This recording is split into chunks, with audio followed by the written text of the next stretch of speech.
Я не можу зрозуміти, чому я так часто чихаю. Я не хвора, за мною все нормально, але я раз за разом починаю чихати і не можу спинитися.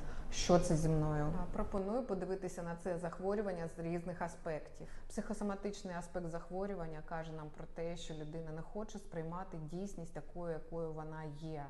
І в нього виникає дратівливість, він відчихує, протестує проти цієї дійсності.